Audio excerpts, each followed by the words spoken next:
Hello dear student, welcome to the learner point. जैसा कि आपको पता है, अपने बायोलॉजी क्लास 11th का चैप्टर नंबर 3 चल रहा है, जिसके अंदर आपको मैंने क्या क्या करवा दिया, एल्गी को कंप्लीट करवा दिया ना। एल्गी के तीनों जो पॉइंट थे, क्लोरोफाइसी, इफियोफाइसी, रोडोफाइसी। आज अपने प्लांट्स के अंदर एल्गी के बाद पढ़ेंगे ब्रायोफाइटा। ब्रायोफाइटा में क्या आते हैं? मोस तथा लीवर बर्ड आते हैं। तो पहला क्वेश्चन तो यही है कि ब्रायोफाइटा में अपने क्या रखते हैं? मोस तथा लीवर बर्ड्स, जो प्राय पहाड़ियों में नम तथा छायादार क्षेत्रों में पाए जाते हैं। ब्रायोफाइटा को पादप जगत के जल स्थलचर भी कहते हैं। मोस्ट इम्पोर्टेंट लाइन है, हर एग्ज़ाम में पूछी जा सकती है, जो भी आप बायो का एग्ज़ाम दोगे, कि पादप जगत के जल स्थलचर यानी कि जल में रहने वाले भी और स्थल में रहने वाले भी। जैसे कि आपको पता है, एल्गी कहाँ रहती थी? सारी जल में रहती थी। अब ये ब्रायोफाइटा वो जल के साथ साथ कहाँ रह सकते हैं? स्थल पे भी रह सकते हैं। तो पादप जगत के जल स्थलचर किन्हें कहते हैं? ब्रायोफाइटा को। ब्रायोफाइटा में क्या रखते हैं अपने? मोस तथा लीवर बर्ड्स। ये आप डायग्राम देख सकते हो, ये अपनी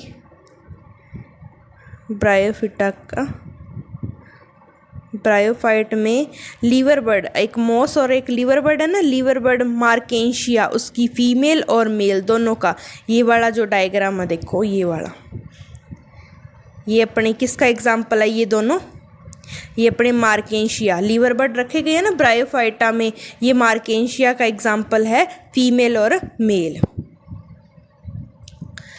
ठीक है। उसके बाद ये वाले मोस के अंदर एग्जाम्पल दिया है आपको। मोस के अंदर ये बताया है फ्यूनेरिया, ये एग्जाम्पल फ्यूनेरिया का गेमिटोफाइट और स्पोरोफाइट्स, ये आगे बताती हूँ। और ये किसका एग्जाम्पल है? स्फैगनम। किसका एग्जाम्पल है? स्फैगनम।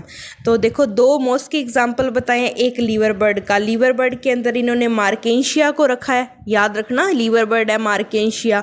और मोस के अंदर फ्लूनेरिया और स्फैगनम।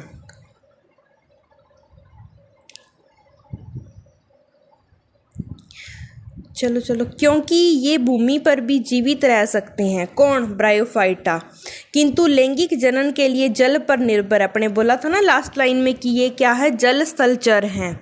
ये प्राय नम, सलीन, आर्द्र और छायादार स्थानों पे पाए जाते हैं। ये अनुक्रमण में महत्वपूर्ण भूमिका निभाते हैं। अनुक्रमण का मतलब समझते हो? जहाँ स्टार्टिंग होनी है, जैसे चट्टानों वगैरह पे पौधे बढ़ने हैं ना, तो स्टार्टिंग में जो चट्टानों पे ये मिट्टी को खोद करके चट्टानों की, वहाँ पर ये आते हैं सबसे पहले।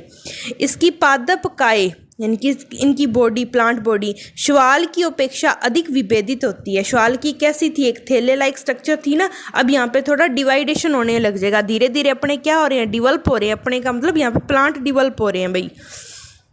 ये थैलस की तरह होते हैं और श्यान अथवा सीधे होते हैं। एक कोशिक और बहुकोशिक मूलाभ यानी कि रूट के समान, मूल के समान द्वारा सबस्टेंट से जुड़े होते हैं। यानी कि अभी यहाँ पे रूट विकसित तो नहीं हुई है, पर उनकी जैसी स्ट्रक्चर। इनमें वास्तविक मूल, तना तथा पत्तियां नहीं होती। अंडरलाइन, ब्रायोफाइटा में true root, stem, leaf absent होते हैं। इनमें मूल सम यानी कि रूट के समान, पत्ती के समान, तने के समान संरचना होती है। ब्रायोफाइटा की मुख्य बॉडी मेन कैसी होती है? हैप्लोइड, एन एगुणित होती है। ये अंडरलाइन करते जाना, किसकी एन होती है और किसकी 2n होती है। अभी अपने देखो, फ्लूनेरिया के अंदर गैमीटोफाइट एंड स्पोरोफाइट की स्ट्रक्चर देख के आई हैं। ये गैमीट उत्पन्न करते हैं, इसलिए इन्हें युमकोदबिद कहते हैं। गैमीट बनाएंगे तो युमकोदबिद।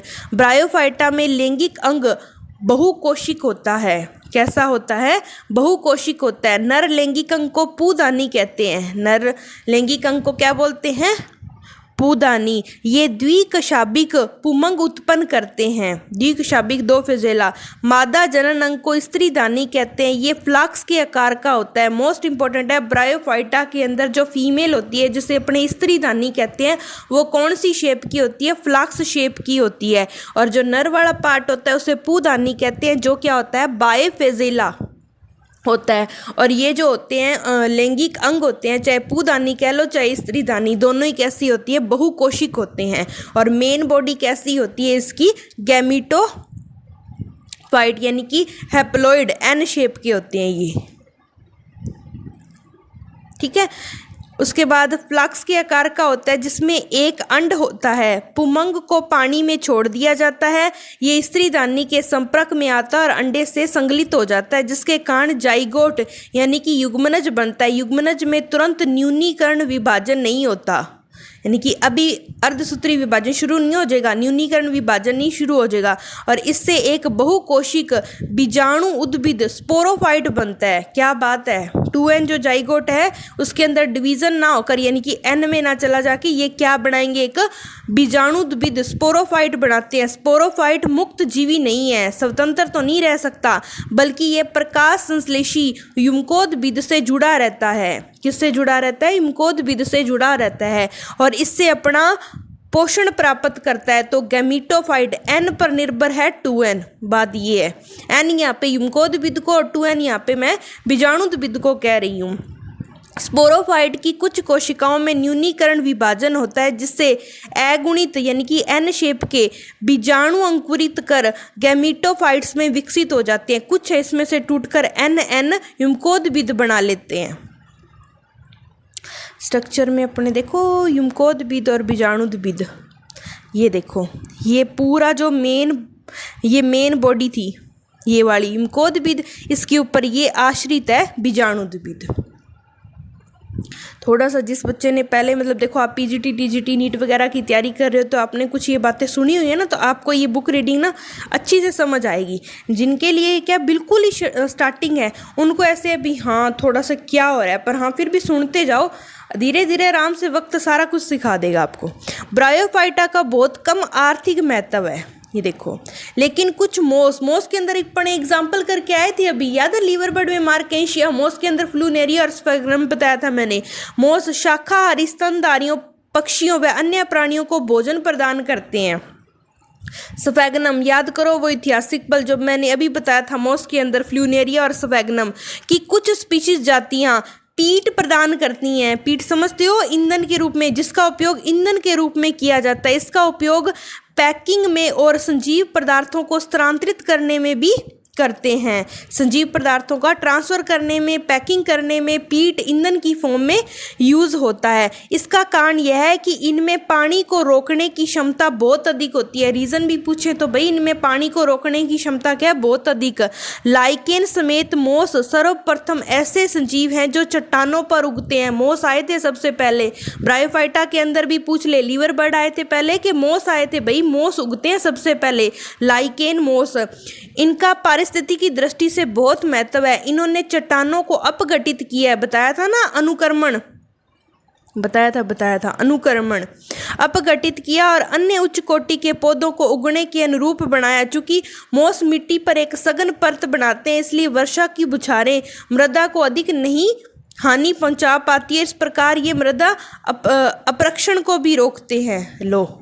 मृदा अपरक्षण को भी रोकते हैं। ब्रायोफाइटा को लीवर बर्ड तथा मोस में विभक्त किया गया। ये अपने डायग्राम पढ़ के आए हैं अपने। सबसे पहले लीवर बर्ड के अंदर अभी अपने मार्केंशिया को देखा था। लीवर बर्ड प्राय नमी छायादार स्थानों जैसे नदियों के किनारे, दलदले स्थानों, गीली मिट्टी, पेड़ों की छालों आदि पर उगते हैं। लीवर बर्ड की पादप काय मार्केंशिया होती है। थैलस पृष्ठाधार होता है तथा अधः स्तर बिल्कुल चिपक रहते हैं। इसके पत्तीदार सदस्यों में पत्तियों की तरह छोटी छोटी संरचनाएं होती हैं और तने की तरह रचना भी 2 कतारों में बनती है। वैसे तो वास्तविक तना पत्ती मूल नहीं है, पर उसके जैसी थोड़ी बहुत स्ट्रक्चर हमें देखने को मिली है। लीवर बर्ड में अलैंगिक जनन थैलस के विघटन अथवा विशिष्ट संरचना जैमा द्वारा होता है। ये देखो कितनी अच्छी बात है, जैमा द्वारा। जैमा हरी बहुकोशिक लैंगिक कलियां, ये छोटे छोटे पात्रों जिन्हें जैमा कप कहते हैं में स्थित होती है। ये अपने पैतृक पादप से अलग हो जाती हैं और इससे एक नया पादप बन जाता है। लैंगिक जनन के दौरान नर व मादा लैंगिक अंग या तो उसी थैलस पर अथवा दूसरे थैलस पर बनते हैं। भाई एक ही थैलस पे नर और फीमेल बन जाएंगे। स्पोरोफाइट में एक फुट होता है, एक सीटा होता है और एक कैप्सूल मार्केंशिया होता है। मियोसिस के बाद कैप्सूल में स्पोर बनते हैं। स्पोर से अंकुरण होने के कारण मुक्त जीवी युग्मकोद्भिद बनते हैं। तो जैसे आपको मैंने बताया था ब्रायोफाइटा की मुख्य बॉडी क्या होती है, युग्मकोद्भिद। अब अपने करेंगे मोस। मोस ये भी किसके अंदर आते हैं, ब्रायोफाइटा में। मोस ही सबसे पहले चट्टानों पर उगते हैं। मोस और लाइकेन, लाइकेन अलग बात होगी, मोस की बात कर रहे हैं अपने ये ब्रायोफाइटा में। जीवन चक्र की प्रभावी अवस्था कौन सी होती है, युग्मकोद्भिद, जिसकी दो अवस्थाएं होती हैं। पहली अवस्था प्रथम तंतु जो स्पोर से बनता है, यह सर्पिली हरा शाखित व प्राय तंतुमयी होता है। और दूसरी अवस्था पत्ती की तरह होती है जो प्रथम तंतु से पार्शियल कली के रूप में उत्पन्न होता है। इसमें एक सीधा पतला तना सा होता है जिस पर सर्पिल रूप से पत्तियां लगी रहती हैं। ये बहुकोशिक तथा शाखित मूलाभ द्वारा मिट्टी से जुड़ी रहती हैं। इस अवस्था में लैंगिक अंग विकसित होते हैं। ठीक है। मोस में कायक जनन द्वितीयक प्रथम तंतु के विखंडन तथा मकुलन द्वारा होता है। लैंगिक जनन में लैंगिक अंग पुंदानी तथा स्त्रीदानी पत्तीदार प्रो की चोटी पर स्थित होते हैं। निषेचन के बाद युग्मनज से स्पोरोफाइट विकसित होती हैं जो फुट, सीटा तथा कैप्सूल में विभेदित होती हैं। मोस में स्पोरोफाइट लीवर बर्ड की अपेक्षा अधिक विकसित होती हैं। कैप्सूल में स्पोर होते हैं। मियोसिस के बाद स्पोर बनते हैं। मोस में स्पोर विकिरण की बहुत विस्तृत प्रणाली होती है। इनके जो सामान्य सदस्य है फ्लूनेरिया, पॉलीट्राइकम और स्फैग्नम। अभी अपने मोस के अंदर दो एग्जाम्पल फ्लूनेरिया और स्फैग्नम पढ़ के आए थे ना। अब एक एग्जाम्पल और याद करना है, पॉलीट्राइकम। क्या याद करना है, पॉलीट्राइकम। फ्लूनेरिया, पॉलीट्राइकम और स्फैग्नम। और मार्केंशिया किसके अंदर आता है, लीवर बर्ड के अंदर। तो आज अपने ब्रायोफाइटा भी रीड कर लिया, एक ब्रायोफाइटा कर लिया और एक अपने क्या कर लिया, एल्गी कर ली। ये दोनों ही प्लांट के अंदर पार्ट थे।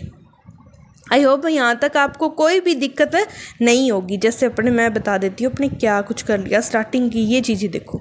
इसके अंदर अपने एक तो एल्गी पढ़ ली और एक ब्रायोफाइटा। अब एक अपने टेरिडोफाइटा, जिम्नोस्पर्म, एंजियोस्पर्म। फिर अपने ये चैप्टर नंबर 3 और लास्ट वाला जो 4th चैप्टर है एनिमल वाला, वो करने के बाद एक यूनिट कंप्लीट हो जाएगी अपनी।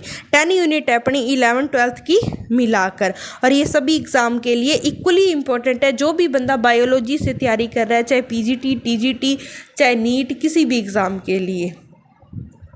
तो थैंक यू सो मच। कोई भी डाउट हो तो आप कमेंट बॉक्स में लिख सकते हो।